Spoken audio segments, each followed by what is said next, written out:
Hi, welcome to What's Working Wednesday. I'm Cheryl Andrews. I'm the founder of Step by Step Listening and I'm known as the Strength and Solution Detective. And what we do here is help you get clarity of what you want and the confidence to ask for it. And the way that we do that is by helping you to understand the power of, it's great being someone that listens for a living. Maybe you're a coach, a trainer, a therapist, a counsellor. You could be a manager or a leader and you spend most of your day, maybe 8 hours a day, listening to other people, empowering, motivating, inspiring other people. Maybe you don't get paid for it. Maybe you're a parent and you stay at home and you spend most of your time listening to your children, your partner, and helping to negotiate and manage that everybody gets what they need and everybody's happy. But at the end of the day, do you include yourself? If you find that you're in any of those categories and you find yourself feeling overwhelmed and perhaps a bit disgruntled or a bit fed up or frustrated, then this is the channel to help you find out what it is that can help you tune into your full potential and not only help and listen to other people, but make sure you get heard, understood and valued too. So if that's of interest, stay tuned in. Today's story is this week I've been crying a lot. One of the things that always inspires me about the Strength and Solution Detective process is it's all about clarity.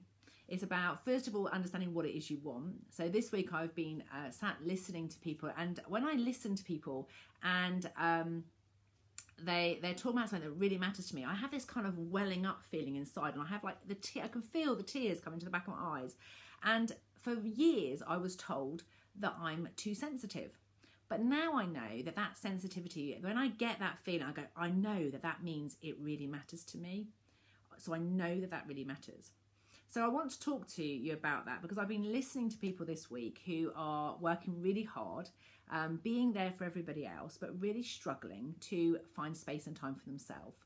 And I want to tell you a little bit about your emotions, is that sometimes there just isn't any words, is there, to describe how you think or feel. And while some people might think that people who cry are very sensitive, too touchy, or whatever you might describe them as, what I want to say to you is the body is very clever at getting stuff out of us, that if we do not find the way to articulate it or communicate it, it will come out in various ways. So over the years, and I'm not sure where I got this information from, I think I read it somewhere, and then when I've worked with my clients, I started to notice that this happens quite a lot.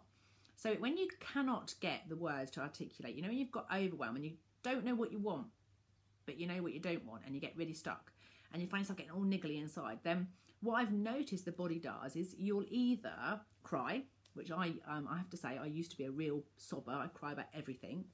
Now I tend to have just this little rising emotion and I go, oh, right, that's it. I need to listen to that. I need to pay attention. You might sneeze, cough or laugh.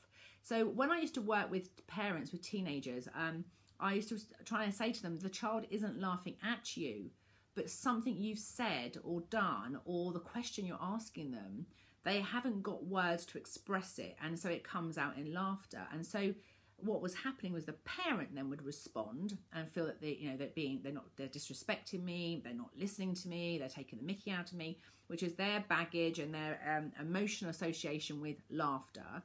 And once I was able to help them separate it and go, okay, just see the laughter as a response and not for you to be emotionally attached to it. And you have to deal with the fact that that's a trigger later on. And then they could actually ask the child some questions. They could find out what was happening for the child. And sometimes that's a way of showing their fear. For other people, I've worked with a gentleman in a session once, and for nearly 90 minutes, he was sneezing. So the thing is, your body, whether you get coughs, you get colds.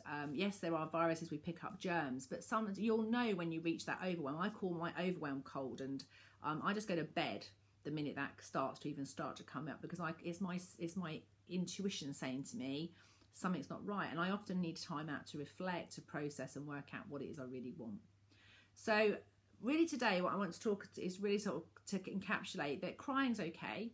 Laughing is it's like a knee-jerk reaction. We can't help it. It happens sometimes. It's like when people fall over, isn't it? You laugh and it's not funny, but it's like your body doesn't know how else to explain it.